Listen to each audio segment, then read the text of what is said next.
সম্প্রতি কামাল ভাই, আপনি যেহেতু গণমাধ্যম আছেন, কাজ করেন, আমরা সম্প্রতি এই বিষয়গুলো দেখেছি। বিশেষ করে জামায়াতের বিভিন্ন ঘটনা আমরা সোশ্যাল মিডিয়া বা মান্নান ভাই একটি কথা বললেন যে শয়তানের প্ররোচনায়, তাহলে দোষ সব শয়তানের? জি, শয়তানকে দোষারোপ করা খুব সহজ, খুবই সহজ। আবার শয়তানও কিন্তু ফেরেশতা কুলের সদস্য, ওই কমিউনিটির একজন সদস্য, খুব বড় মাপের ফেরেশতাই ছিলেন তিনি। ধর্মীয় বয়ানে আমরা যেটা পাই। তো এই প্রসঙ্গটা কেন আসলো যে জামাত ফেরেশতাদের দল নয়? ফেরেশতা, যেটা মান্নান ভাই স্পষ্ট বলেছেন, মানুষের চেয়ে উত্তম নন।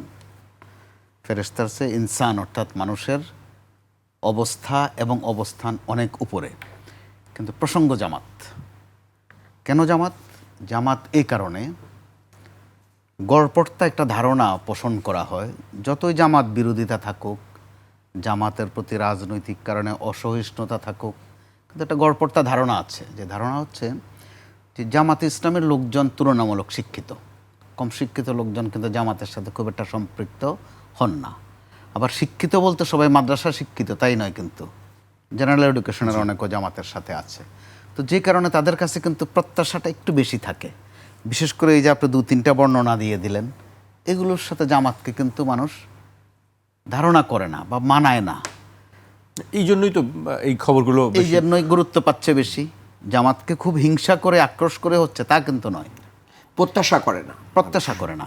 তো এবার আপনি দেখেন কতগুলো শব্দ আছে জাকির ভাই, আপনি আমরা যারা এই ধর্মের সাথে খুব সম্পৃক্ত নই, মোটামুটি একটা ধর্ম পালন করি আমরা, তারা ওই শব্দগুলোর বিষয়ে একটু সচেতন থাকি। যেমন ধরুন, যশোরে যিনি, উনি রসুল, গোলাম রসুল। সাতক্ষীরায় যিনি, উনি ইসলাম, গাজী নজরুল ইসলাম। অনেক গাজী, আবার গাজীও কিন্তু মুক্তিযোদ্ধা, তার উপর মুক্তিযুদ্ধ, অর্থাৎ যুদ্ধ ফেরত, শহীদ হন নাই। 71-এর মুক্তিযোদ্ধা, 71-এর যুদ্ধে তিনি শহীদ হননি, যুদ্ধ ময়দান থেকে ফেরত এসেছেন, অর্থাৎ গাজী। আবার যিনি পটুয়াখালীতে, উনিও ইসলাম, শহীদুল ইসলাম। আপনি খেয়াল করে দেখুন, তো এগুলো মানায় না। আবার জামাত তো নিজেও ইসলাম, জামাতে ইসলাম। আর এই মধ্যবর্তী জন, অর্থাৎ গাজী নজরুল ইসলাম যিনি, তারে দিয়ে কিন্তু জামাত মোটামুটি কয়েকটা দিন একটু একটা ভিন্ন হাইপে উঠেছিল। নগদ নিয়ে এলো হার না মানা হার অফার। সর্বনিম্ন 10,000 টাকা রেমিটেন্স নগদে পাঠালে থাকছে স্বর্ণের হার জেতার সুযোগ। যখন জামাতকে রাজাকার বলা হতে শুরু করলো, স্বাধীনতা বিরোধী বলা হতে শুরু করলো, স্বয়ং স্পিকার একদিন তার নিজস্ব বক্তব্যে বলে দিয়েছেন যে না, জামাতেও মুক্তিযোদ্ধা আছেন, তিনিও ব্যক্তিগতভাবে চেনেন। উদাহরণ হিসাবে বলেছিলেন গাজী নজরুল ইসলামের নাম। ওই ভদ্রলোক কিন্তু মোটামুটি জামাতকে সর্বনাশ করে দিলেন, নিজের সর্বনাশও করলেন, জামাতকেও সর্বনাশ করলেন। কিভাবে? আপনি দেখেন, একই সময়ে মনে করে দেখুন, দুটা ছবি কিন্তু আমরা কাছাকাছি দেখেছি। একটা হচ্ছে জামাতের আমির ত্রাণ বিতরণ করছে চট্টগ্রাম, খালি গায়ে, কোমর পানিতে নেমে গেছে। আর ঠিক পাশের ছবিটা দেখা গেল গাজী সাহেবের ছবি, ওনার কাণ্ডকীর্তি। তা আপনি দেখেন নিউজ ভ্যালুতে কোনটা সামনে চলে আসছে। আবার মানুষ এ ধরনের বিষয়ে মজা পায়। আর যশোরের যেটা, এটা নিয়ে কিন্তু ভার্সন দুটা আছে। যেটা একটা মান্নান ভাই বলেছেন যে মেয়েটা একটু অস্বাভাবিক, জামাতের পক্ষ থেকে সেটি বলা হয়েছে। কিন্তু আবার তাদের বিপক্ষ শক্তি থেকে বলা হচ্ছে যে মেয়েটা এডিক্টেড, মাঝে মধ্যেই মদ খেয়ে অনেক রাতে বাসায় ফিরে। অর্থাৎ যার যেটা সুবিধা, ওই বয়ানটাও কিন্তু কারো কারো ভালো লাগে, যে জামাতটা আমরা যত ভালো মনে করি আসলে তত ভালো নয়, রাত বিরাতে তারা অন্য কিছু করে। এই অর্থ কিন্তু দাঁড়িয়ে যাচ্ছে। তবে মেয়েটা জামাত শিবিরের পোস্টেড কেউ কিছু না কোনো জায়গায়, তার বাবা এমপি। তো এখন সেই জন্যই তো আলোচনাটা, এই জন্য অবস্থা এখন যে এদিকে যাচ্ছে, কালেকটিভলি, শুধু জামাতের কথা নয়, জামাতের এই দশার মধ্যে কারো কারো মধ্যে একটা পুলক আছে, যে জামাত বাংলাদেশের এই 54-55 বছরের রাজনীতিতে কাদের? তাদের প্রতিপক্ষদের। এখন তো প্রতিপক্ষ বিএনপি, সরাসরি প্রতিপক্ষ বিএনপি। বিএনপির কাছে একটু ভালো লাগছে, লাগাটাই তো স্বাভাবিক। কিন্তু মধ্যবর্তী যে আরও কারো কাছে একটু একটু ভালো লাগে, একটু কাতুকুতুও আসে, এটা কিন্তু বিএনপি এবং জামাত দুজনের উপলব্ধি করার বিষয় আছে। কারণ জামাত নিয়ে কোনো বয়ান হলে একসময় বিএনপি কিন্তু সেটার প্রতিবাদ করত। জামাত নেতাদেরকে যখন মৃত্যুদণ্ড দেওয়া হয়েছিল, বিএনপি কিন্তু প্রতিবাদ করেছিল। তো ওই অবস্থানে এখন বিএনপিও নেই, ওই অবস্থানে এখন জামাতও নেই, বরং অবস্থান ঠিকঠাকভাবে আছে শেখ হাসিনার। তার মানে কি, বিএনপির বয়ান যদি আপনি আমলে নেন, এখন যেটা বিএনপি বলছে, তাহলে শেখ হাসিনা সঠিক কাজ করেছিল। আবার এই যে বিএনপিকে আর জামাতকে শেখ হাসিনা কিন্তু এক শব্দে নিয়ে এসেছিলেন, বিএনপি জামাত, মনে হয় যেন দুইটা মিলে মাঝে মাঝে জামাত বিএনপি, মাঝে মাঝে জামাত বিএনপিও বলতো। এমনকি কোটা সংস্কার আন্দোলন, শেখ হাসিনা কিন্তু বলছেন এটা কোটা সংস্কার আন্দোলন নয়, এটা বিএনপি আর জামাতের দুষ্টামি। তার মানে তিনিও তার মতো করে সঠিক। তো রাজনীতিবিদদের অবস্থা হচ্ছে তারা সবসময় সঠিক, এতই সঠিক, তিন বেলা তিন রকমের সঠিক হন ওনারা। সকালেও সঠিক, দুপুরেও সঠিক, বিকালেও আবার সঠিক।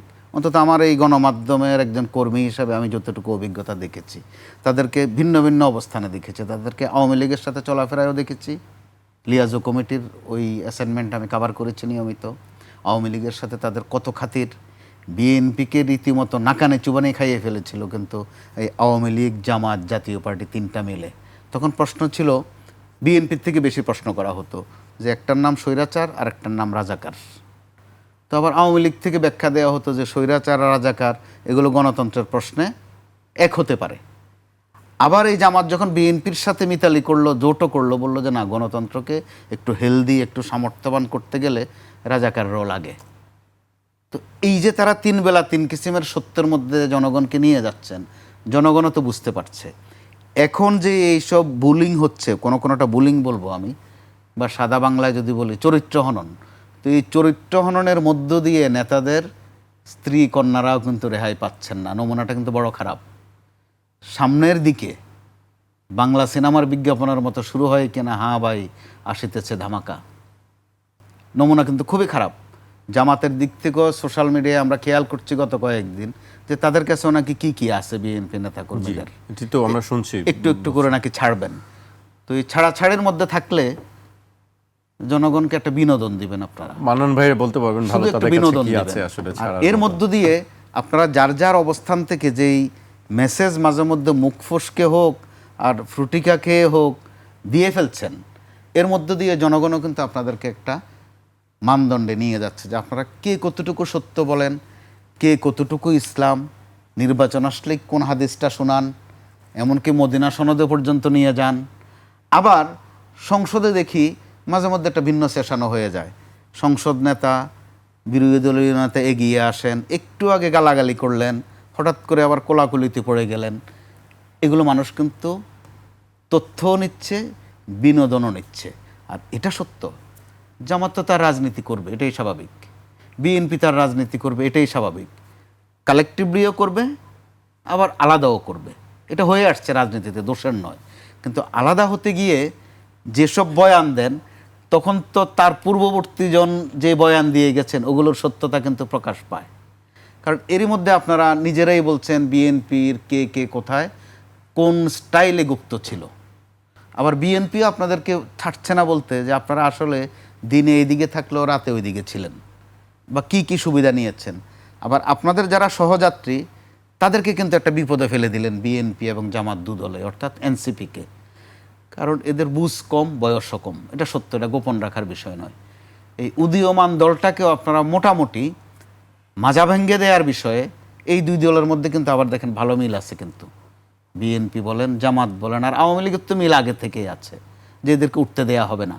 এরা কিন্তু অনিরাপদ অবস্থায় আছে। দেখেন হবিগঞ্জ সহ বিভিন্ন জায়গায় তারা কিভাবে শিকার হচ্ছে, পাশে কিন্তু কাউকে পাচ্ছে না। তো এরকম একটা অবস্থায় সামনের রাজনীতিতে দুটা মেসেজ পরিষ্কার, তারুণ্যকে বরবাদ করে দেওয়া হচ্ছে, আপনাদের স্ত্রী সন্তানদেরকেও আপনারা কিন্তু নিরাপদ আর রাখতে পারছেন না। আপনাকে ঘায়াল করতে গিয়ে আপনার স্ত্রীকে টেনে আনা হচ্ছে, আরেকজনকে আপনারা ঘায়াল করতে গিয়ে তার মেয়েকে টেনে আনছেন। এগুলো ফুল স্টপ পড়বে বলে আপাতত কিন্তু লক্ষণ আমরা দেখছি না। মানে কাদা ছোড়াছড়ি হয়তো সামনে আরো বাড়তে পারে আর কি।